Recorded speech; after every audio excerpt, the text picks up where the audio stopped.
Capítulo 101. 1000 marines del Imperio Mexicano desembarcaron en la costa de Japón y entraron en Edo. Mientras la banda militar tocaba marchas mexicanas, el almirante Navarro y los marines marcharon con orgullo hacia el castillo de Edo, observados por numerosos residentes de la ciudad. Aunque los japoneses quedaron impresionados por sus cuerpos robustos, su estricta disciplina militar y sus intimidantes armas, comenzaron a murmurar entre ellos sin que se les oyera. Estos occidentales tienen una variedad de colores de piel. Algunos son blancos, pero otros tienen un tono similar al nuestro, y algunos son bien oscuros. Escuché que todos los de piel oscura que vienen con los comerciantes holandeses son esclavos. El shogunato de Edo guió al almirante Navarro y sus soldados a un templo cercano y les brindó una hospitalidad generosa, aunque no del todo a su gusto. Soy Tokugawa Ieyoshi, descendiente de los samuráis y shogun que gobierna el shogunato de Edo. En nombre de nuestra tierra y cultura, les doy la bienvenida. Tokugawa Ieyoshi llevaba una armadura tradicional y una larga espada en su cintura. Sus subordinados también vestían de manera similar. Así que esto es lo que llaman samuráis. Parece que quieren impresionarme. Navarro, que llevaba 2 revólveres colgados, uno en el cinturón y otro en su abrigo, no se sentía intimidado por esas largas espadas, aunque le parecían cómicas. Aún así, respondió con cortesía. Gracias por la bienvenida. Soy el almirante Darío Navarro, comandante de la flota del Pacífico del Imperio Mexicano. He sido enviado para entregarle una carta de Su Alteza Imperial, el príncipe heredero de nuestro imperio, y traer de vuelta su respuesta. Navarro fue directo al grano y le entregó la carta. Tokugawa Ieyoshi, tras leerla, se retiró diciendo que consideraría cuidadosamente su respuesta. La estancia en Japón fue cómoda, con un trato excelente, pero el almirante Navarro no estaba interesado en la comida, el sake, los espectáculos o las competiciones deportivas que le ofrecían. Así que intentan ganar tiempo mostrándome todo esto. Incluso le mostraron una competición de sumo. Aunque al principio le pareció entretenido ver a hombres corpulentos forcejeando, pronto perdió interés. Al cumplirse una semana desde el desembarco, la paciencia del almirante llegó a su límite. Señores, nos han mostrado muchas cosas interesantes. Ahora, me gustaría mostrarles algo fascinante de nuestro México. Sería un honor contar con la presencia del shogun. El almirante Navarro pidió que lo llevaran a un campo de tiro, donde, frente al shogun y sus samuráis, sacó su revólver. Ahora les mostraré las armas de nuestro imperio mexicano. Chasquido. Navarro, en un gesto dramático, hizo girar el cilindro del revólver antes de apuntar hacia un objetivo de madera. ¡Bang! ¡Oh! ¿Dispara sin necesidad de recargar? Impresionante, pero... ¡Bang! ¡Bang! ¡Bang! ¡Bang! ¡Bang! Navarro disparó las 6 balas en un instante. Japón todavía dependía principalmente de los antiguos mosquetes de mecha, matchlock, una tecnología mucho más arcaica que los revólveres. El simple hecho de disparar sin recargar ya les había parecido asombroso, pero ver 5 disparos consecutivos dejó a los presentes con una sensación de terror. FFFF. Navarro, en otro gesto innecesario, guardó su pistola con estilo. Por sus reacciones, parece que les ha resultado entretenido. Bien, hemos disfrutado lo suficiente, así que pasemos al asunto principal. Tras la impactante demostración de Navarro, las negociaciones fueron sorprendentemente fluidas. Aunque la carta del príncipe heredero mexicano exigía revertir completamente las políticas de aislamiento de Japón, no pudieron rechazarlo. Estaban completamente intimidados. Te dije que no debíamos dejar entrar a sus soldados. Si no los dejábamos, habrían destruido Edo con su flota. ¿Qué esperabas que hiciera? Entonces, al menos debieron haber limitado el número de soldados. 1000 soldados. Esos 1000 soldados no solo trajeron esas armas monstruosas, sino que además cargaban otras armas largas. ¿Qué haremos si deciden traicionarnos? ¿No importa lo buenas que sean sus armas en tierra firme? Basta. Tokugawa Ieyoshi gritó, interrumpiendo la discusión entre sus subordinados. ¿Hasta cuándo seguirán hablando de lo que ya ha pasado?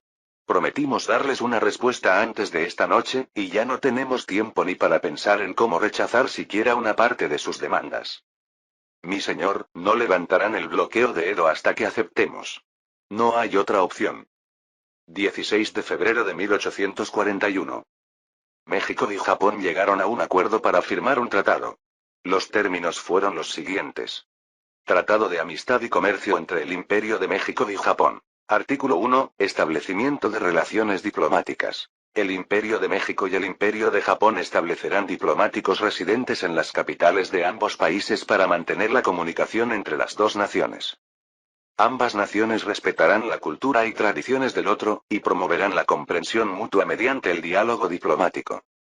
Artículo 2. Apertura de puertos. Japón abrirá 5 puertos. Hakodate, Niigata, Yokohama, Hyogo y Nagasaki, a los barcos y comerciantes mexicanos. Estos puertos podrán ser utilizados por la flota mexicana para reabastecimiento y para el intercambio comercial de los comerciantes mexicanos. Artículo 3. No interferencia en el comercio. Los oficiales japoneses no interferirán en las actividades comerciales legítimas de los comerciantes mexicanos, y se garantizará su libertad comercial. Artículo 4. Reconocimiento de la jurisdicción consular mexicana. Los cónsules mexicanos en Japón tendrán jurisdicción sobre los ciudadanos mexicanos y les ofrecerán protección legal. Artículo 5. Principio de aranceles acordados. Ambas naciones promoverán el comercio mediante un acuerdo arancelario mutuamente beneficioso, revisándolo y ajustándolo periódicamente. Artículo 6. Trato de nación más favorecida. Japón otorgará a México el trato de nación más favorecida, aplicable al comercio, la inversión y otras actividades económicas. Artículo 7. Duración y revisión del tratado. Este tratado será válido a partir de la fecha de su firma y podrá ser revisado o extendido por mutuo acuerdo entre ambas naciones. Este tratado, firmado por los representantes de ambos países, establece una base de relaciones amistosas y mutuamente beneficiosas entre el Imperio de México y el Imperio de Japón. Aunque se trataba de un tratado de amistad, el contenido era claramente desfavorable para Japón, pero las exigencias del almirante Navarro no terminaron ahí. Y ya que estamos firmando este tratado de amistad, hay algo más que me gustaría pedirles. ¿Qué más desea? Quisiera enviar una carta al país vecino, Corea, y me gustaría que Japón nos ayudara con eso. Era una orden del príncipe heredero. Corea no se sometería tan fácilmente como Japón y seguramente resistiría con fuerza, por lo que se le había ordenado a Japón que entregara la carta. El almirante Navarro pensó que podría simplemente llevar su flota y arrasarlo todo, pero esa era la orden del príncipe, así que debía tener sus razones. Hace tiempo que no tenemos contacto con Corea. El último enviado coreano llegó en el 8º año de Bunka, 1811. Tokugawa rechazó la petición de manera indirecta, pero al escuchar las palabras del traductor, el almirante no se rindió. Aunque no haya intercambios oficiales, ¿no podrían al menos enviar una carta? Si llevamos nuestra flota, lo más probable es que haya una batalla, pero si Japón envía el mensaje, no atacarán. Veo que ha investigado mucho. Está bien, no es difícil entregar una carta. Gracias. Los guerreros samuráis cerraron los ojos con vergüenza ante esa humillante conversación. Febrero de 1841. El impacto que el Imperio mexicano causó en la sociedad japonesa fue inmenso. Se demostró que Japón no podía ofrecer resistencia alguna ante el abrumador poder naval de las potencias occidentales, y la reputación del shogunato de Edo se desplomó. Japón llamó a este incidente el incidente de los barcos de hierro. Su Majestad, no parece haber problemas en la carta. La carta del príncipe heredero del Imperio mexicano, veamos qué dice. El rey estaba a punto de recibir la carta traída inesperadamente desde Japón, pero no pudo hacerlo. Tan pronto como el mensajero japonés, habiendo entregado la carta, se retiró, los ministros comenzaron a hablar uno tras otro. Su Majestad, este es un mensaje del príncipe heredero de un país llamado México, que está más allá de los mares. Si bien debe actuar según su criterio, me atrevo a sugerir que el contenido de esta carta podría tener implicaciones diplomáticas significativas para el futuro de Joseon. Por lo tanto, sugiero humildemente que convoque a todos los altos funcionarios del reino para discutir este asunto juntos, de modo que su visión y sabiduría guíen a nuestro país hacia la paz y el bienestar. Quisiera añadir algo a las palabras del señor Kim Hwa-geun. Su Majestad, la carta del príncipe heredero de México seguramente contiene asuntos de gran importancia para nuestro país. Discutir este tema con prudencia y tomar una decisión sabia es lo que garantizará la estabilidad del Consejo y la paz del reino. Aunque Ho Man-yeong se encontraba en una posición opuesta a Kim Hwa-geun, del clan Andong Kim, que había ganado influencia recientemente, él también sentía curiosidad por el contenido de la carta. Aunque Joseon era un país cerrado, ya sabían que una nación occidental, Inglaterra, había invadido Qin. Según la visión tradicional de Joseon, el imperio Qin era una potencia invencible. La noticia de que una nación como Inglaterra había invadido Qin fue impactante, y ahora el príncipe heredero de otro país occidental, México, enviaba una carta al rey a través de Japón. Sin embargo, divulgar una carta enviada personalmente a mí por el príncipe heredero de otro país sería una falta de respeto diplomático, ¿no creen? Su Majestad, ellos no tendrían forma de saber si la carta ha sido divulgada o no. Por favor, tome una decisión sabia. Era un argumento débil y forzado, pero el joven rey, quien acababa de cumplir 15 años y comenzaba a gobernar personalmente, no pudo resistirse a las demandas de los dos poderosos ministros. De acuerdo. Con una señal de Kim Hwa-geun y Ho Man-yeon, los demás funcionarios presentes en la audiencia real se retiraron. Solo quedaron los ministros influyentes y algunos altos funcionarios. Entonces, procederé a leerla. Kim Hwa-geun, tras aclararse la garganta, comenzó a leer la carta en voz alta. Vaya. El contenido de la carta era tan impactante que la sala quedó en silencio por un momento. Decían que habían amenazado a Japón con llevar su flota y forzarlos a abrirse, ¿no es así? Sí, así es. Sin embargo, el contenido de la carta dirigida a Joseon era completamente diferente. Si bien mencionaba la apertura y el comercio, no había amenazas de traer la flota si no se accedía. Dicen que no es necesario abrir los puertos si no queremos. Eso dicen, pero lo que está escrito más adelante parece más bien una maldición. Qin será aplastado sin piedad por Inglaterra. La diferencia tecnológica entre ambos países es como la del cielo y la tierra, y ni el vasto territorio ni la enorme población de Qin podrán compensar esa brecha. ¿Que Qin será derrotado, es una fantasía? Así es. Además, que si no comerciamos con Occidente quedaremos rezagados, ¡qué arrogancia! Salvo algunos pocos eruditos, la mayoría en Joseon reaccionaba con indiferencia o incluso optimismo ante la guerra del opio. Las afirmaciones sobre una gran brecha tecnológica, la posibilidad de que Qin fuera derrotado, y la idea de que Japón, que había comerciado con los holandeses en el pasado, abriría sus puertas nuevamente y progresaría, no despertaron un sentido de urgencia en Joseon. Para la mayoría, la idea de que Qin pudiera perder contra un simple bárbaro occidental era una ilusión absurda. La carta tiene una apariencia pomposa, pero su contenido es pura tontería. Exactamente. Desde el principio, es sospechoso que el príncipe heredero de México enviara una carta a través de Japón. El resultado fue que Joseon decidió que esa extraña carta no merecía más tiempo ni atención. Al recibir la noticia de que el rey de Corea había aceptado la carta, el almirante Navarro finalmente comenzó a preparar la partida de la flota que había estado estacionada en Japón. Nos dirigimos a Filipinas. Puede haber combates, así que prepárense. Sí, señor. Aunque se conocía como una colonia española, España había perdido su flota en un primer enfrentamiento contra México, y debido a su incapacidad para pagar sus deudas con Inglaterra, también perdió el resto de su flota. Ya habían pasado varios años desde que España no tenía fuerza naval para controlar sus colonias. ¿Cuál sería la situación allí ahora? Ni siquiera Su Alteza el Príncipe había podido prever lo que sucedería. Con una mezcla de preocupación y expectativa, el almirante Navarro puso en marcha su flota. Capítulo 102. Después del incidente del barco de hierro, Japón comenzó a experimentar enormes cambios. Los 5 puertos mencionados en el tratado, Hakodate, Niigata, Yokohama, Hyogo y Nagasaki, empezaron a recibir una cantidad incalculable de barcos del Imperio de México. Compra ilimitada de oro. Pagamos un 20% más que el precio de mercado. Los comerciantes mexicanos comenzaron a comprar oro de manera masiva. Durante los primeros 3 meses tras la apertura de los puertos, los barcos de una empresa llamada Mora Resources fueron los primeros en llegar, comprando oro a un precio ligeramente superior al del mercado sin causar grandes fluctuaciones en los precios. Sin embargo, con el tiempo, otras compañías también empezaron a llegar. La competencia por adquirir oro entre los comerciantes llevó a que el precio del oro se disparara verticalmente. Con ese aumento, sigue estando en 8-1. Comparado con el precio internacional, sigue siendo extremadamente bajo, ¿no crees? Sí. El estándar internacional es 15-1. Es sorprendente que, incluso con esas compras, el precio suba tan lentamente. Dos comerciantes mexicanos cosechaban enormes beneficios inesperados.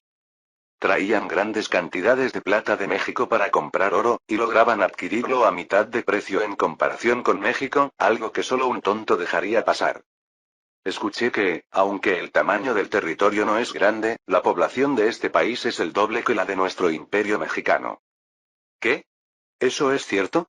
No es de extrañar que pensara que su economía era bastante grande para ser un país no desarrollado. Resulta que es un país importante. Eso es bueno para nosotros. Hay muchas personas a quienes vender nuestros productos, mucho oro que obtener y muchas mercancías que comprar. Cierto, pero, ¿qué mercancías? ¿Estás diciendo que aquí hay productos que valen la pena comprar? Los japoneses, inesperadamente, aceptaron rápidamente los nuevos bienes. Diversos productos traídos de México se vendieron bien, y aunque el precio del oro seguía subiendo, el comercio aún era rentable. Pero, ¿productos que valgan la pena comprar? Aunque había arroz y algunos productos básicos como la seda cruda, no parecían tener la competitividad necesaria para exportarse a México. Vaya, parece que no estás al día con las noticias. No debería decírtelo sin nada a cambio, pero, ejem. ¿Qué es esto? Sabes que llevamos muchos años ayudándonos mutuamente. Si es información valiosa, no seré tacaño contigo. Vamos, cuéntame. Sabes que Inglaterra está en guerra con China, ¿verdad? Claro. Pues, a pesar de la guerra, aún se puede comerciar en Macao, que es posesión de Portugal. Eso significa que no tienes que regresar a la patria para cambiar el oro por plata. El precio del oro en Macao sigue el estándar internacional, entonces, ¿qué? Ah. Ya entiendo, puedes regresar a Japón con la plata, comprar arroz y seda cruda, y luego revenderlos en Macao. Los precios en China continental deben haber subido considerablemente debido a la guerra. Exactamente. Aunque aún no lo he hecho, se rumorea que si vendes los productos que compras aquí en Macao, obtendrás al menos el doble. Deberíamos movernos de inmediato. Ja, ja, ja. Esto es un gran golpe. Ja, ja, ja.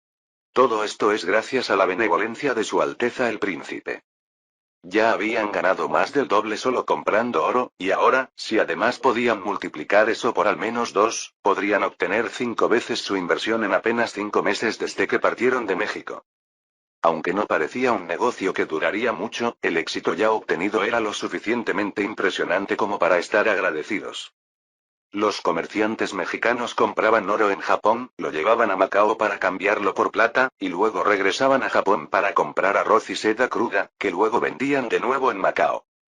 Para aquellos que confiaban en el príncipe y se habían lanzado audazmente al comercio del Pacífico, la apertura de los puertos fue una mina de oro, pero para los japoneses fue un desastre.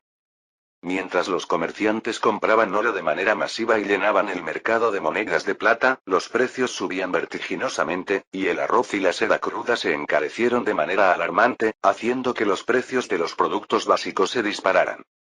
Ja, ja, ja. Los japoneses miraban con desdén a los comerciantes mexicanos que comerciaban con una gran sonrisa en sus rostros. Parece que están contentos. Malditos arrogantes. En ese momento, apareció un letrero. Bienvenidos inmigrantes. Consultas sin compromiso.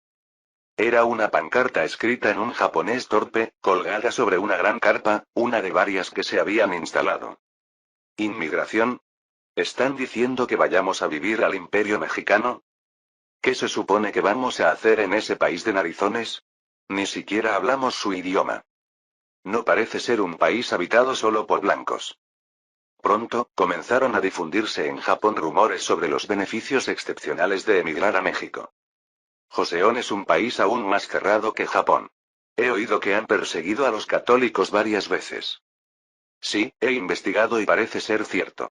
Aún así, he escuchado que, a pesar de lo pequeño que es, su población no es muy diferente de la nuestra en México. Tienen potencial. Por ahora no hay razón para usar la fuerza para abrir sus puertos, así que esperaremos pacientemente. Joseon. No es que planeen regalar nada, pero sigue siendo la patria de una vida pasada. Despertar a Joseon no necesariamente sería una desventaja para México. ¿Qué le pasó a Estados Unidos después de despertar a Japón? Japón, acostumbrado a aceptar influencias extranjeras, creció rápidamente. Solo 23 años después de que Estados Unidos forzara la apertura de Japón, este país hizo lo mismo con Joseon, y finalmente lo conquistó. No satisfecho con eso, Japón también aspiraba a dominar Manchuria y el continente chino, y su ambición no tuvo límites, llegando incluso a enfrentarse en una guerra contra Estados Unidos. Muchos solo recuerdan que Japón fue bombardeado con armas nucleares, pero la Guerra del Pacífico fue mucho más brutal de lo que se cree. Más de 200.000 estadounidenses murieron, y el costo de la guerra fue astronómico. Aunque el Imperio Mexicano está haciendo grandes ganancias al abrir Japón en este momento, una segunda guerra del Pacífico no sería beneficiosa. Sería una pérdida enorme, mucho mayor que todas las ganancias obtenidas hasta ahora. Sin embargo, si Japón crece rápidamente como sugiere Su Alteza, Joseon no podrá frenarlo si abre sus puertas demasiado tarde. Forzarlos a abrir sus puertos por la vía militar podría ser el método más rápido. Lo que Diego decía era lo que muchos pensaban. Tampoco estás equivocado. Es cierto que esa es la manera más rápida, pero no es tan fácil. Para empezar, Joseon no se rendirá tan fácilmente bajo la presión naval. Joseon también dependía del transporte marítimo para su grano, y aunque eso sufriría un gran golpe, se necesitaría un bloqueo prolongado para realmente ahogarlos. Así que tendríamos que luchar en tierra. Exactamente. Aun si nuestras fuerzas militares son superiores, Joseon no se rendiría fácilmente. Eso significa que necesitaríamos desplegar un gran número de tropas. Y ha decidido que no vale la pena hacer ese esfuerzo para abrir sus puertos, ¿correcto? Correcto. Aunque no usemos la fuerza, no tardará mucho en que Joseon abra sus puertas. La clave está en China, y la guerra del opio pronto terminará. Una de las razones por las que Japón pudo abrir los puertos de Joseon apenas 23 años después de haber sido forzado a abrirse por Estados Unidos en la historia original fue la presión diplomática a través de China. Si no fuera por China, Joseon probablemente habría resistido ferozmente contra Japón, como lo hizo con otras potencias occidentales. Cuando Japón exigió a Joseon que abriera sus puertas, Joseon respondió, como siempre, que era un estado tributario de China y que no tenía autoridad para tomar esa decisión, y rechazó las demandas japonesas. Sin embargo, Liongzhang de China traicionó las expectativas de Joseon, confirmando que Joseon tenía autonomía sobre sus asuntos internos y exteriores, e incluso instando a Joseon a firmar un tratado con Japón. Esto ocurrió porque China ya estaba en conflicto con tres de las principales potencias mundiales, Gran Bretaña, Francia y Rusia, y no podía permitirse un conflicto adicional con Japón. Si China, en la que confían ciegamente, es derrotada catastróficamente por Inglaterra, podríamos aprovechar esa oportunidad. Exactamente. El crecimiento excesivo de Japón debe ser frenado. Cuanto más crezca, más aumentarán sus ambiciones, y la posibilidad de que estalle una guerra en el Pacífico se hará más probable. Hay tres opciones. La primera opción es no abrir Japón. Pero eso es imposible. Incluso si no lo hacemos nosotros, Gran Bretaña probablemente lo hará para contrarrestar a Rusia.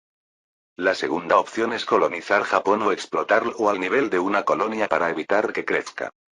Esta opción tampoco es muy realista. Aunque Japón cedió fácilmente ante la demanda de abrir sus puertas, no entregarían su soberanía tan fácilmente. Esto sería equivalente a conquistar Japón, lo cual es una locura. Con la inevitable guerra con Estados Unidos en el horizonte, si nos arriesgamos a atacar a Japón, podríamos acabar destruidos. La opción más realista es contrarrestar a Japón a través de Joseon. ¿Qué pasaría si Joseon, el primer objetivo de Japón en la historia original, estuviera despierto esta vez? Si no pudieran absorber a Joseon, su crecimiento se vería bloqueado y se quedaría como una potencia regional moderada. Joseon y Japón se vigilarían mutuamente, y no podrían escapar fácilmente de la influencia de México. El dinero ganado comerciando con ambos países se invertiría en el desarrollo del territorio continental del Imperio Mexicano, y se recibiría inmigración de ambos países, que tienen una población incluso mayor que la de México. La estrategia para Filipinas, el próximo destino de la flota del Pacífico, sería similar. Ah, Diego, ¿aún no hay noticias de Filipinas? No, no hemos recibido contacto. Parece que el informe de la flota del Pacífico se está retrasando un poco.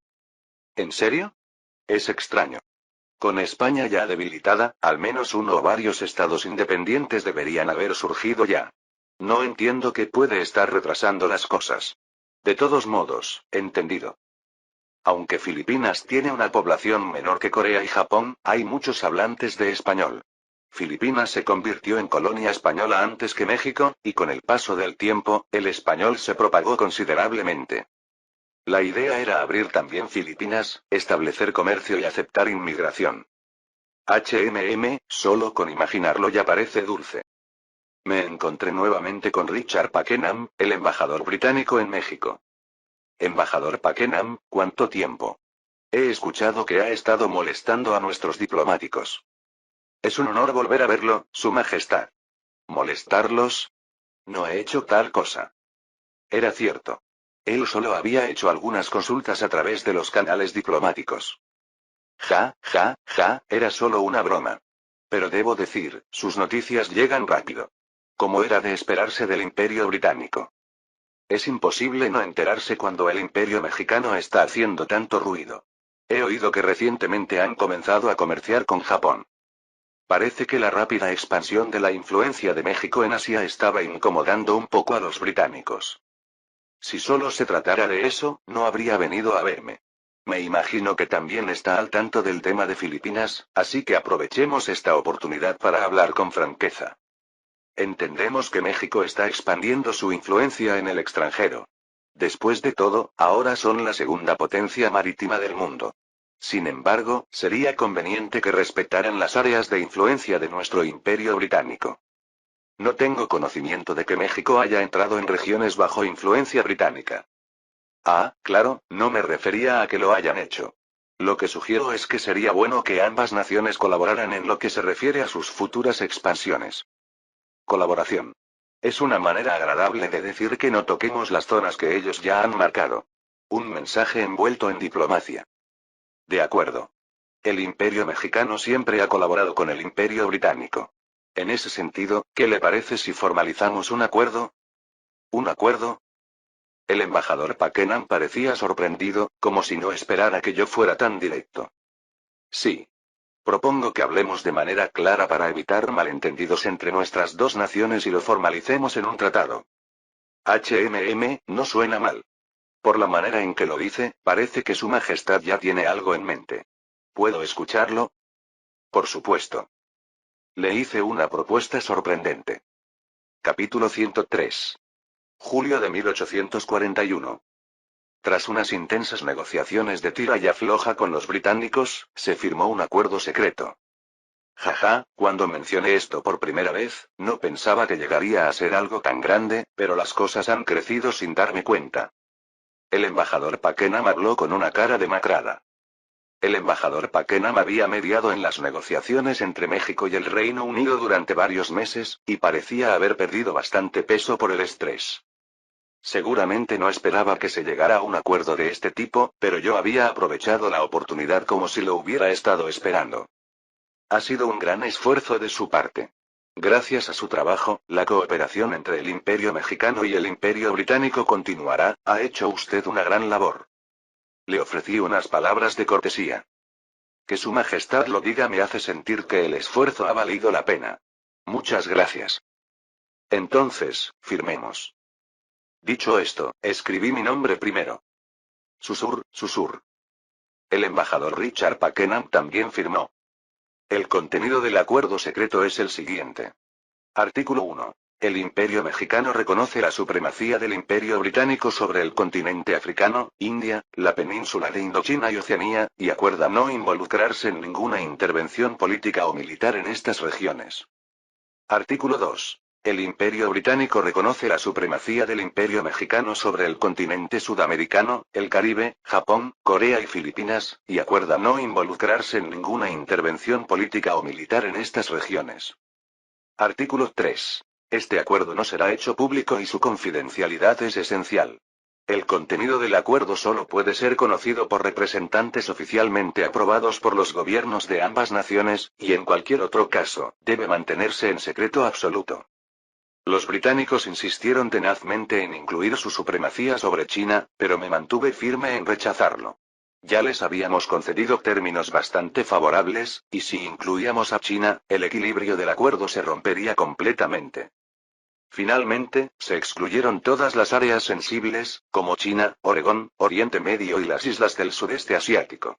Aunque fue algo decepcionante, esto seguía siendo un gran logro. Cuando vieron que no cedería, los británicos estuvieron a punto de abandonar las negociaciones, pero logré persuadirlos con insistencia. Lo que realmente convenció a los británicos fue mi argumento de que al fortalecer a Corea y Japón, podríamos contener a Rusia. Claro que no tengo ninguna intención real de contener a Rusia. De todas formas, ese no era el tipo de afirmación que se podía incluir en el acuerdo. El embajador Pakenham y yo nos estrechamos la mano antes de despedirnos. Mientras se desarrollaban las negociaciones durante unos 2 meses, recibí el informe que estaba esperando de la flota del Pacífico. Se trataba de la situación en Filipinas. TCH, esos malditos británicos nos hicieron perder tiempo al no confirmarlo. Exactamente. Habría bastado con que dijeran que no. Lo más probable es que estuvieran ganando tiempo. Según el informe del almirante Navarro, cuando se acercaron a Filipinas, una flota desconocida disparó cañonazos de advertencia desde lejos. Era una flota que incluía 2 barcos de línea. Por supuesto, con la potencia de nuestra flota del Pacífico, podríamos haberlos derrotado fácilmente, pero dado que solo las grandes potencias europeas tenían flotas con barcos de línea en Asia, decidieron retirarse por precaución.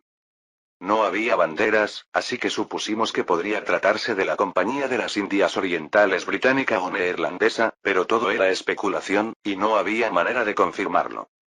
El informe se había retrasado mientras se recolectaba información para evitar un conflicto diplomático, asumiendo que Reino Unido o los Países Bajos habían conquistado Filipinas. Sin embargo, la identidad de esa flota fue una completa sorpresa. Que el gobernador nombrado por España aún esté en su puesto. Y parece que sigue controlando la flota que debía haber enviado a la metrópoli, lo que demuestra su ambición. Claro que tiene ambición. Debe saber que España está en declive, y probablemente piense que, si maneja bien la flota y los soldados a su disposición, podría convertirse en rey de Filipinas. Es un necio. Tarde o temprano, alguna gran potencia intervendría, incluso si no fuéramos nosotros. Es cierto que tener 2 navíos de línea en Asia es una fuerza considerable, pero no es nada frente a las potencias imperialistas. No iban a dejar en paz a un hombre sin legitimidad que había tomado un territorio tan grande. España no había abandonado oficialmente Filipinas aún, así que lo habían dejado tranquilo por el momento, pero no duraría mucho. La codicia nubla la visión. Me enfurece que los filipinos mueran por culpa de ese hombre, que no conoce sus límites. Pero ya se acabó. Pronto nacerá una verdadera nación independiente, y México obtendrá los derechos comerciales como recompensa por haber ayudado en su independencia. El hombre no era siquiera originario de una colonia, pero proclamaba la independencia de Filipinas, lo que obviamente no funcionó. Se había enfrentado con los verdaderos movimientos independentistas locales que querían crear un país para los filipinos. Nosotros apoyaremos a ese movimiento. Sabía que había algo detrás de cómo se movían esos mexicanos. ¿Estás diciendo que México lleva usando el telégrafo eléctrico desde hace 6 años? Y además de manera extendida. Eso suena increíble. Bueno, en Estados Unidos lo inventamos hace apenas 3 años, así que no es tanta la diferencia. Estados Unidos, tras haber incrementado de manera drástica su presupuesto militar, pensó que podría deshacerse fácilmente de los comanches y otras tribus nativas. Esa creencia fue destruida en 6 meses. Aunque habían armado a sus tropas con revólveres, como decían que los mexicanos lo hacían, no lograron vencer. ¿Cómo es posible que no pudieran derrotar a una fuerza similar de caballería comanche, incluso con revólveres? Tampoco lo entiendo. Los estadounidenses habían atribuido la victoria mexicana sobre Francia a la suerte de tener nuevos buques, pero la noticia de que sus propias tropas habían sido derrotadas por los comanches causó una gran conmoción en Estados Unidos. El impacto en la población se convirtió en una sensación de crisis entre los políticos, y el gobierno comenzó a apostar todo por aumentar la capacidad de defensa. Rifles de retrocarga. No son tan buenos como los que usan los mexicanos, pero no están tan lejos. Aunque comenzaron a introducir rifles mucho más avanzados y empezaron a ganar experiencia, lo que les permitió obtener victorias en los combates, los comanches no sufrieron grandes pérdidas. En su lugar, adoptaron tácticas de guerrilla. Siguió una larga guerra, en la que los estadounidenses se dieron cuenta de que, si perseguían a los comanches hasta el fin del mundo, estos les tendían trampas. En ese momento, un hombre llamado Samuel Morse oyó hablar de la situación y ofreció una propuesta al ejército. Si instalamos este telégrafo eléctrico a lo largo de la frontera, podremos responder a sus ataques de guerrilla. Eso es. Eso es lo que necesitamos. El poder del telégrafo superó todas las expectativas. En comparación con las vastas fronteras que se encontraban desprotegidas por la falta de soldados, ahora lograban defender muchas aldeas. El pillaje comanche fue bloqueado, y la tribu comenzó a pensar que Estados Unidos había desplegado un ejército tan grande como el de México. No importaba a dónde fueran a saquear. Los soldados estadounidenses aparecían como fantasmas, rodeándolos por todas partes. Después de varios meses de esta situación, los comanches agotaron todas sus reservas de alimentos y empezaron a morir de hambre. La pesadilla del pasado se repetía. Esto les reavivó traumas antiguos y los llevó a tomar la peor de las decisiones. Los comanches se están reuniendo en masa. Noviembre de 1841. El ejército británico, con una fuerza abrumadora, aplastó fácilmente a las tropas chinas. Tras capturar Shanghái, los británicos tomaron el control del Gran Canal y bloquearon Nankín, la segunda ciudad más importante de China. Al igual que Japón había aceptado la apertura de sus puertos sin luchar cuando los estadounidenses bloquearon la bahía de Edo, Nankín y el Gran Canal eran puntos clave para China. Nankín actuaba como la capital económica de China. El bloqueo de Nankín y del Gran Canal significaba la desconexión entre la economía del Yangtze y la capital, Pekín. Lo que sostenía a Pekín y a la región del norte de China era el grano de la región del sur. Aunque los británicos solo mantuvieran el bloqueo, millones de chinos estaban al borde de la hambruna, y la dinastía Qin había perdido por completo la voluntad de continuar la guerra.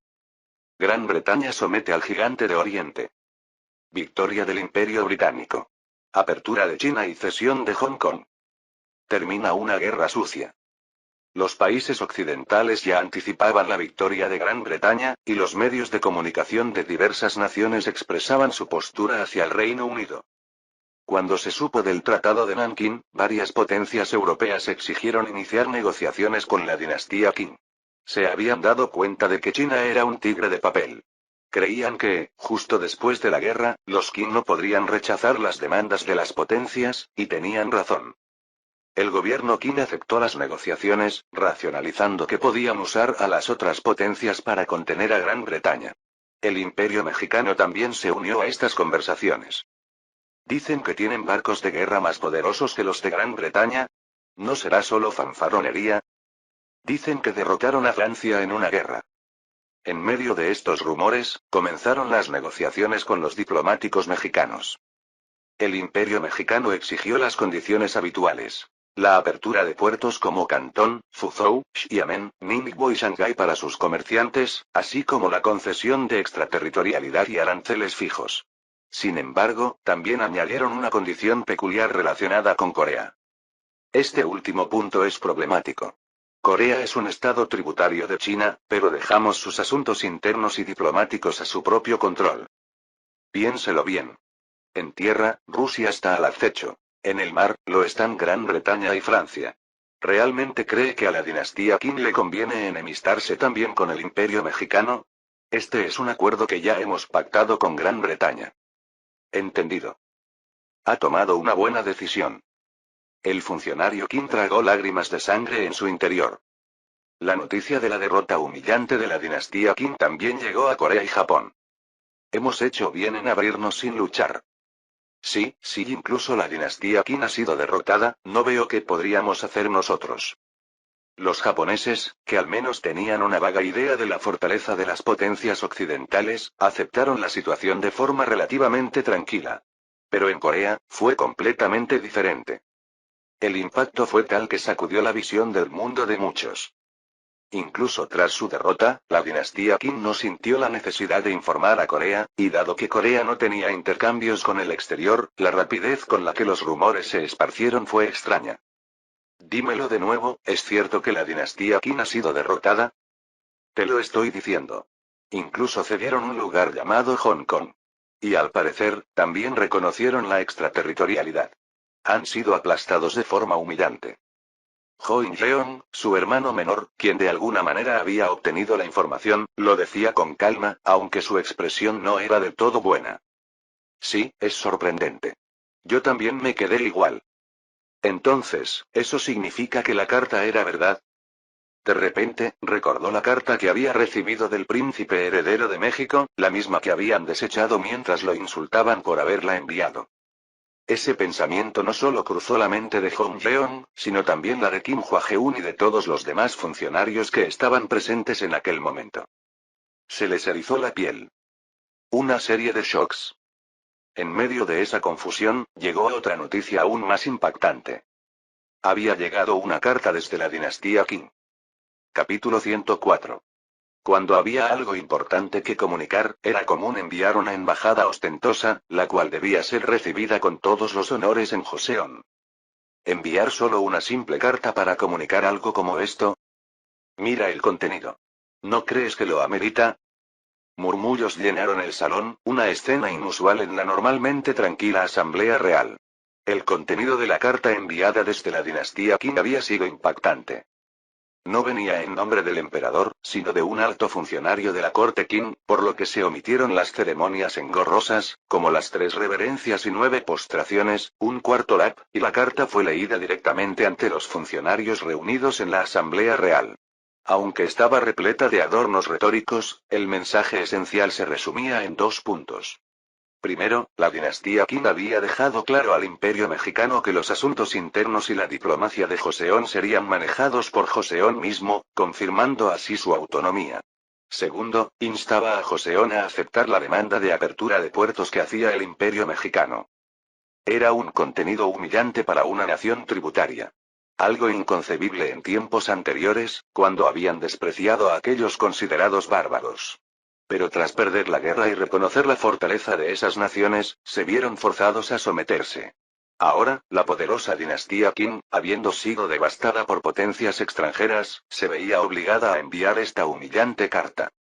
Para los funcionarios de Joseon, aquello fue un golpe duro. Usar a Qing para ejercer presión, parece que ese país, Moxeo, México, ha investigado bastante sobre nosotros. Como dice la carta, la diplomacia de Joseon es asunto de Joseon. Si abrimos los puertos imprudentemente, no podremos manejar las consecuencias.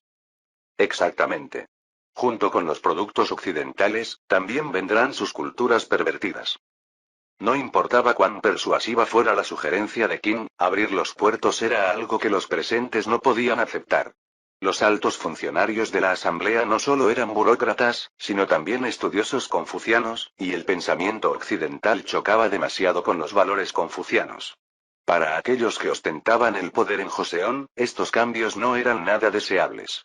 ¿Qué pasaría si ideas subversivas se extendieran entre el pueblo? Pero ahora, sin un pretexto diplomático, esos extranjeros podrán presionarnos aún más, ¿no es así? Si mostramos una fuerte resistencia, no tendrán más remedio que retirarse. He escuchado que esos países europeos y Moxeo están a más de 10.000 millas de distancia. No creo que planeen hacer la guerra fácilmente. Sin embargo, ya existía un precedente, la guerra del opio.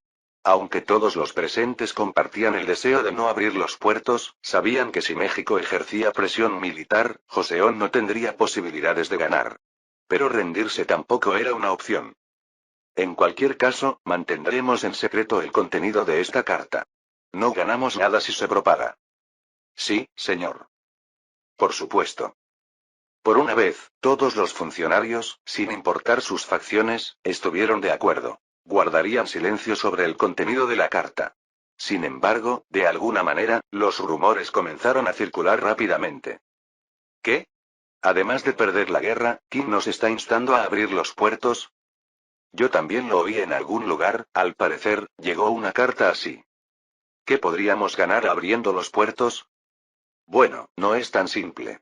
Escuché que el príncipe heredero de Moxeo, un país occidental similar a Gran Bretaña, que derrotó a Qing, envió una carta a nuestro rey.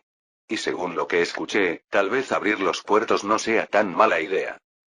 El hombre, de alguna manera, había obtenido información detallada del contenido de la carta, que resumía la gran diferencia tecnológica entre Oriente y Occidente. Cuanto antes abriéramos los puertos, antes podríamos adoptar su tecnología, pero si nos demorábamos, podríamos convertirnos en una colonia bajo el dominio de otra nación. Incluso mencionó que Moxeo, México, había sido una colonia de España durante mucho tiempo. ¿No fue Japón quien ya abrió sus puertos? Así es. Viendo cómo Qin fue derrotado en la guerra del opio, parece que no es una idea tan descabellada, esto es complicado. A medida que los rumores sobre la carta de Qin se esparcieron, junto con el supuesto mensaje del príncipe heredero de México, los coreanos comenzaron a dividirse en dos bandos. ¿No deberíamos abrir los puertos también? Unos sentían inquietud y miedo. Tonterías. Esas palabras no tienen sentido. ¿Qué sabrán los de Baja Cuna? TCH. Otros despreciaban la idea de abrir los puertos. Los primeros eran mayormente plebeyos o personas de linajes nobles con menos influencia. Los segundos, en su mayoría, eran terratenientes o nobles con poder. Después de la muerte del príncipe heredero Yonjeon, que una vez mostró signos de ser un reformador, y tras las muertes consecutivas de personas cercanas a él, Park Kyushu, quien se había retirado para estudiar y sumergirse en la erudición, también escuchó estos rumores. Voy a verlo con mis propios ojos y comprobarlo. Ha llegado el momento de ejecutar el plan, dijo el almirante Navarro. Por fin lo llevaremos a cabo. Sí, también yo me he estado impacientando todo este tiempo. La flota del Pacífico, que había estado recopilando información debido a la aparición inesperada de una flota, informó al príncipe heredero sobre la situación y recibió nuevas órdenes. Eliminar al exgobernador general de Filipinas, Mariano Ricard. Establecer un estado independiente en Filipinas que pudiera funcionar como un gobierno normal y firmar un tratado para comerciar. Podían cumplir la primera orden de inmediato, pero al considerar la segunda, no podían actuar sin más. Derrotar el reino de Filipinas de Ricafort estaba bien, pero necesitaban a alguien que colaborara para llenar el vacío de poder y gestionar la opinión pública local después. Había muchos que querían la independencia, pero era difícil encontrar a alguien competente. Sí, aunque algunos aceptaban nuestra ayuda para la independencia, desconfiaban de nosotros por ser extranjeros y se negaban a cooperar, mientras que otros confiaban demasiado fácilmente, pero luego no tenían la capacidad para liderar un movimiento independentista. Sí, aquel tipo solo era un tonto. Después de contactar con varios candidatos, encontraron a uno. Su nombre era José García. Dado que Filipinas, al igual que México, había estado bajo dominio español durante más de 300 años, los nombres de estilo español eran comunes, por lo que el nombre de José García sonaba familiar. José García no creía en la promesa de la flota del Pacífico de ayudar a Filipinas como otra antigua colonia española, pero tampoco era tan ingenuo como para rechazar la cooperación por considerarla una tontería, ni un tonto que confiaría ciegamente. Aunque la flota de Ricafort era imponente en la región, no podía compararse con la de la flota del Pacífico. García era muy consciente de esto y, tras evaluar que la independencia era imposible sin ayuda externa, formó una alianza estratégica. Con el apoyo de la flota del Pacífico, García comenzó a preparar meticulosamente su plan de independencia y reclutó a muchos aliados. Ahora estaban listos. El almirante Navarro, con voz potente, ordenó. Flota del Pacífico, salgan. Nuestro objetivo es la bahía de Manila. Salgan. El oficial de mando repitió la orden mientras la flota del Pacífico, que se encontraba en Japón, zarpaba.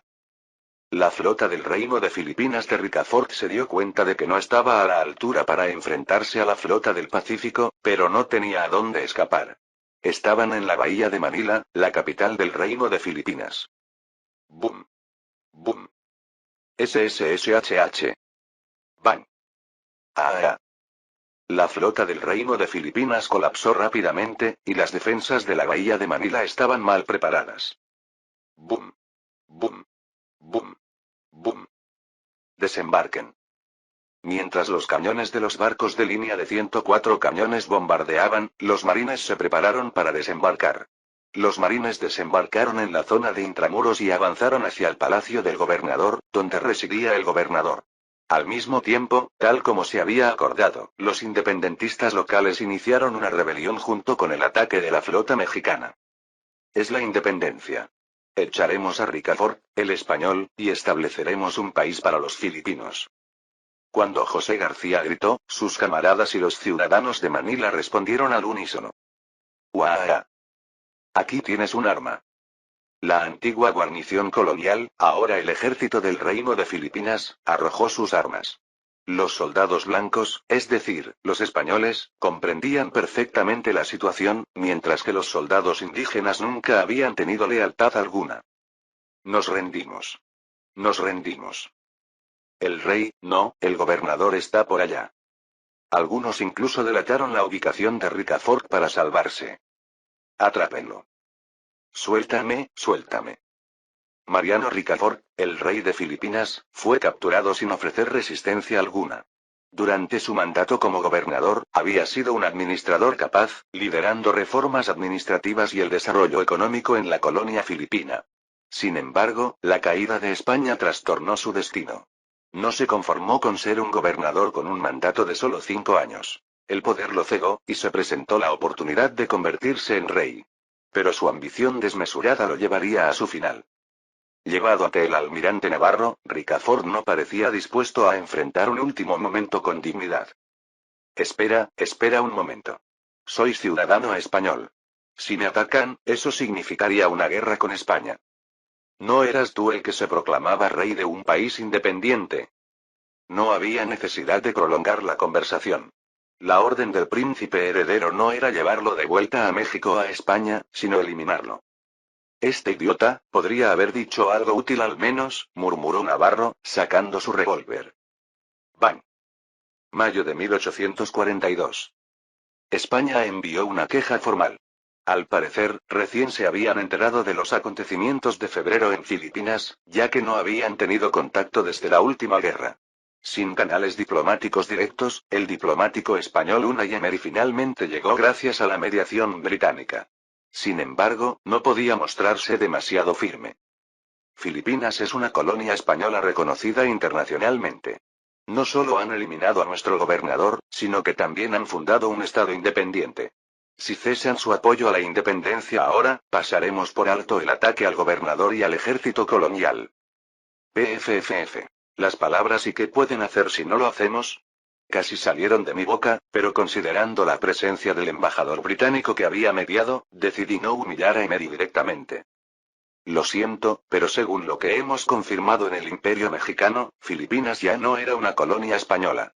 El gobernador que ustedes mismos designaron, Mariano Ricafort, se proclamó rey del Reino de Filipinas, un estado independiente. Incluso desobedeció las órdenes de enviar la flota de vuelta a España, así que están al tanto de estos hechos, ¿verdad? Aunque así fuera, España es quien debe castigarlo.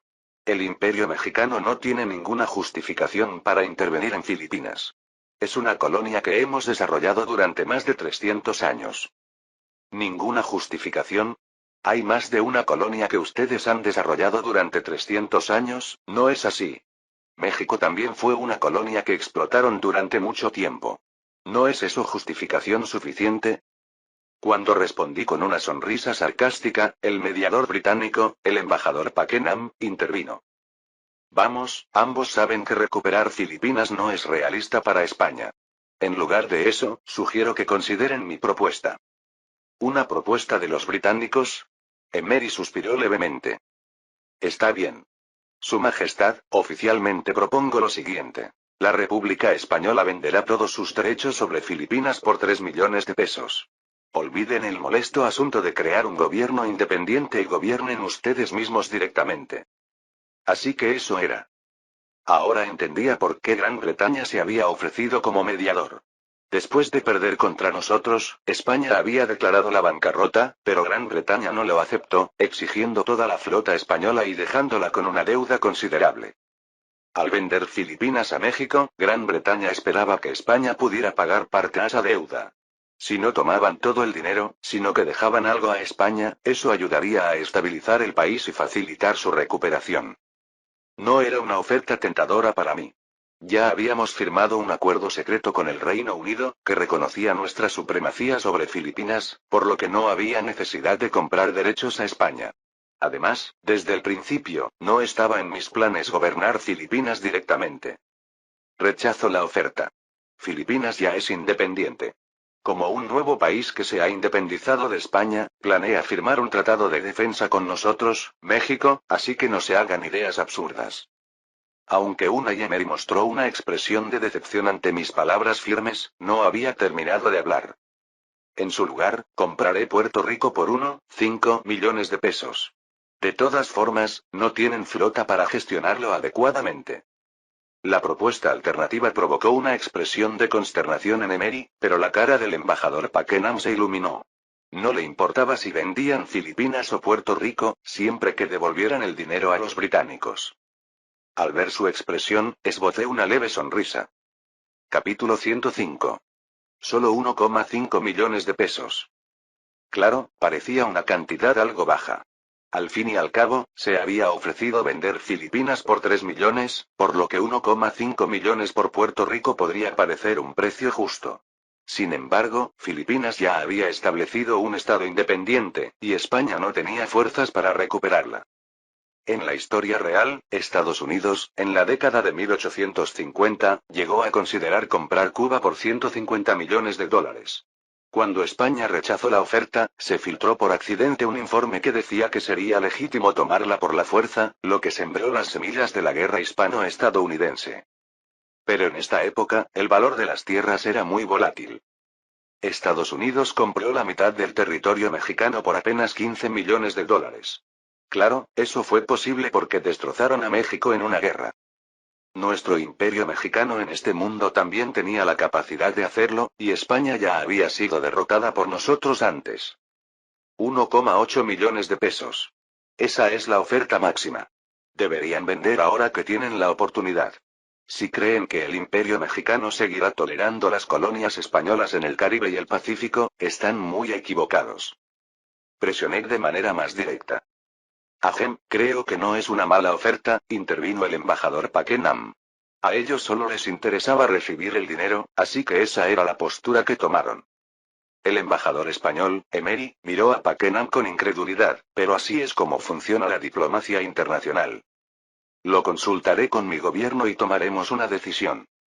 Si ese es el caso, pueden usar uno de nuestros barcos rápidos británicos para enviar el mensaje. Agradezco su amabilidad. Aunque estaba claro que era una presión sutil para que respondiera rápido, Emery no pudo más que aceptar. Un mes después, Emery volvió con una respuesta inesperada. ¿Quieren vender todas las islas del Pacífico también? Sí. La República Española ha decidido deshacerse de los restos de su pasado colonial. Ofrecemos Puerto Rico junto con las Islas Marianas, Palaos, las Islas Carolinas y las Islas Marshall por un total de 3,5 millones de pesos. 3,5 millones de pesos. Parecía claro que la excusa de deshacerse de los remanentes coloniales era solo eso, una excusa. En realidad, España necesitaba dinero desesperadamente. La oferta parecía bien pensada. Habíamos ofrecido 1,8 millones por Puerto Rico, por lo que el precio de 1,7 millones por las islas del Pacífico era un poco elevado. Pero era una oportunidad única para comprar todo sin tener que ir a la guerra. Si otros grandes poderes como Reino Unido, Estados Unidos o Francia compraban esas islas, sería problemático. Aunque pequeñas, eran lo suficientemente grandes como para construir puertos militares, lo que significaba que el control sobre el Pacífico estaría en juego. No es una cantidad que no podamos pagar, pero... Mientras me sumergía en mis pensamientos, el embajador Pakenham habló. En Reino Unido también estamos interesados en las islas del Pacífico, no en Puerto Rico. Por ejemplo, Guam. Si el imperio mexicano no acepta esta oferta, podríamos considerar vender las islas por separado a otros países, agregó Emery, presionándome junto con Pakenham. He caído en su trampa. Había mencionado la importancia del Caribe y el Pacífico al presionar a España, y ahora ellos sabían que ambos eran cruciales para nosotros. Si no aceptábamos, otros países podrían aprovechar la situación. Era obvio que ahora tendría que comprarlas. Pero no iba a ceder tan fácilmente. Vendámoslas por 3,2 millones de pesos. ¿3,2 millones? Emery intentó protestar ante la reducción inmediata de 300.000 pesos, pero lo interrumpí. Embajador Emery, piénselo bien. España tiene deudas con Reino Unido y Francia. ¿Cuánto efectivo creen que obtendrán vendiendo las islas? Incluso si quisieran venderlas a otros países, ¿cuántas naciones están interesadas en el Pacífico? No es África, ni América, ni India, ni Asia. No hay tantos países interesados en esta región. Estados Unidos podría estar interesado, pero con el conflicto fronterizo de Oregón aún sin resolver, no se arriesgarían a comprar islas en el Pacífico. Emery parecía convencido por mis palabras. Tras algunas negociaciones adicionales, llegamos al siguiente acuerdo final. Artículo 1. Compra de territorios. El Imperio Mexicano comprará a la República Española Puerto Rico, las Islas Marianas, Palaos, las Islas Carolinas y las Islas Marshall por un total de 3.250.000 pesos. Artículo 2. Establecimiento de relaciones diplomáticas. El Imperio Mexicano y la República Española establecerán relaciones diplomáticas permanentes, con diplomáticos residentes en las capitales de ambos países, para mantener relaciones estables y continuas. Artículo 3. Permiso de comercio. Los comerciantes del Imperio Mexicano y la República Española podrán comerciar libremente entre sí. A la recién formada República Española, que acababa de triunfar en su revolución, le interesaba ser reconocida como un verdadero Estado. Por eso, incluyeron cláusulas sobre la normalización diplomática y el comercio, adoptando una postura amigable. Después de firmar el tratado, me dirigí al embajador Emery. Espero que de ahora en adelante se pueda generar un ambiente de amistad entre nuestros dos países. Le ruego cuente con nuestra colaboración. Gracias, Su Alteza. Estoy a su disposición. Emery decidió quedarse como embajador de España en México. Este tratado permitirá que la República Española respire un poco más aliviada. El gobernador, que se autoproclamaba rey de Filipinas, fue asesinado con un disparo en la cabeza, y en la capital, Manila, se fundó el nuevo Estado independiente, la República de Filipinas, República de Filipinas. Según el plan, enviaremos la mitad de la flota a Corea. La otra mitad se quedará aquí para ayudar a estabilizar la República de Filipinas. Entendido. Aunque derrotamos la flota del gobernador y lo eliminamos, esto no era el final, sino el comienzo. La recién creada República de Filipinas no tenía deudas, pero tampoco dinero, y los políticos del nuevo gobierno carecían de experiencia. Además, las provincias no aceptaban fácilmente el control del gobierno central. Si no superaban estos obstáculos, como muchos países recién independizados, no podrían funcionar como un verdadero Estado y sufrirían un largo período de caos. Su Alteza, el Príncipe, ordenó que resolviéramos estos problemas. ¿Por qué nos ayudan tanto?, preguntó José García, el presidente provisional de la República de Filipinas, con una mezcla de gratitud y desconfianza. Seguro que no es solo porque somos un país independiente que también fue una colonia española. No soy tan ingenuo como para creer eso. La ayuda era demasiado grande para considerarla un simple acto de buena voluntad. La independencia misma había sido prácticamente entregada por México. Entonces, ¿qué precio tendría que pagar? Al presidente García le aterraba esa idea. El almirante Navarro percibió sus pensamientos. No se preocupe. Desde la perspectiva del Imperio Mexicano, no es una ayuda tan importante. Es más conveniente para nosotros que nuestros socios comerciales sean políticamente estables. Para Filipinas, esta ayuda era enorme, pero para México no representaba una gran inversión. Expandir y proteger la influencia del Imperio Mexicano en el Pacífico era la misión actual de la Flota del Pacífico.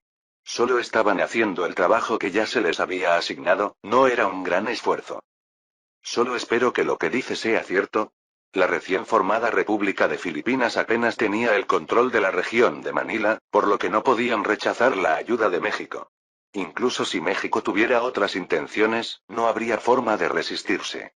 Hasta hace poco, Filipinas ni siquiera podía escapar del control de la flota del gobernador colonial, que no era ni siquiera la flota principal de España. Por ahora, lo primero es asegurarnos el control total de la isla de Luzón. Filipinas es un país compuesto por muchas islas. Las más grandes e importantes son Luzón, donde se encuentra Manila, y Mindanao. Con 110.000 kilómetros cuadrados y 90.000 kilómetros cuadrados respectivamente, estas dos islas no solo son las más grandes, sino también las más pobladas. Primero, debemos consolidar nuestro control sobre estas dos islas y luego ocupar las más pequeñas. Estoy de acuerdo. Si desplegamos las tropas y hacemos una demostración de fuerza, la mayoría de las provincias se unirán a la República. Pero, si no lo hacen, tendremos que luchar. Sí, pero con el apoyo de la flota del Pacífico, no creo que se atrevan a rebelarse, a menos que estén completamente fuera de sí. ¿Cómo logró el gobernador colonial mantener el control sobre Filipinas? Aunque no tenía un gran ejército, pudo controlar el país solo con su flota porque todas las ciudades importantes, incluidas Manila, eran ciudades portuarias. El presidente García asintió con la cabeza ante el comentario del almirante. Así es. Así comenzó la conquista de Filipinas. La flota del Pacífico, que transportaba al ejército de la República, navegaba de ciudad en ciudad, instando a las poblaciones a unirse a la República. Aunque la mitad de la flota había sido enviada a Joseon, no había ninguna fuerza que pudiera oponerse a la mitad restante. Los ambiciosos líderes locales, que habían formado sus ejércitos en poco tiempo y habían tomado el control de sus regiones, apenas pudieron saborear unas semanas de poder antes de ser despojados de su mando y enviados a la capital como prisioneros. La conquista de la isla de Luzón tomó un mes, y otro mes fue necesario para asegurar Mindanao. Con estas dos islas integradas en la República de Filipinas, las demás islas comenzaron a solicitar su unión de forma natural. Samar, Negros, Palawan, Panay y Cebú, las principales islas, se unieron rápidamente a la República. Parece que el control sobre las regiones está prácticamente asegurado. Sin embargo, veo que la situación de seguridad no es muy buena. Confío en que puedan manejar eso. Sí, nos ocuparemos de las organizaciones criminales por nuestra cuenta. Habiendo tomado las armas del ejército colonial del antiguo gobernador, no parecía haber ninguna fuerza capaz de enfrentarse al gobierno republicano en Filipinas. Bueno, es hora de formalizar el tratado. Era un momento tenso. El presidente García estaba más nervioso que el día del levantamiento. Comenzó a leer el documento que le entregó el almirante Navarro. Tratado de Comercio y Amistad entre el Imperio de México y la República de Filipinas. Artículo 1. Relaciones diplomáticas y respeto cultural. El Imperio de México y la República de Filipinas establecerán representantes diplomáticos permanentes en sus respectivas capitales para mantener contacto continuo entre ambas naciones. Ambas partes promoverán el entendimiento mutuo mediante la comunicación diplomática, basada en el respeto por las culturas y tradiciones de cada país. Artículo 2. Derechos de uso de puertos. La República de Filipinas abrirá 5 puertos, Manila, Cebú, Iloilo, Zamboanga y Vigan, al Imperio de México. Estos puertos podrán ser utilizados como puntos de abastecimiento para la flota naval del Imperio de México, así como para el comercio y el intercambio de bienes por parte de comerciantes mexicanos. Artículo 3. Política de aranceles fijos. La República de Filipinas aplicará aranceles fijos, acordados por ambas naciones, a los productos importados desde el Imperio de México. Los aranceles podrán ser modificados mediante acuerdo mutuo entre ambos países. Artículo 4. Acuerdo de desarrollo de recursos. La República de Filipinas permitirá a las empresas de desarrollo de recursos del Imperio de México negociar para la explotación de recursos dentro del territorio filipino. Artículo 5. Cláusula de la nación más favorecida. La República de Filipinas concederá al Imperio de México la condición de nación más favorecida, lo que se aplicará al comercio, la inversión y otras actividades económicas.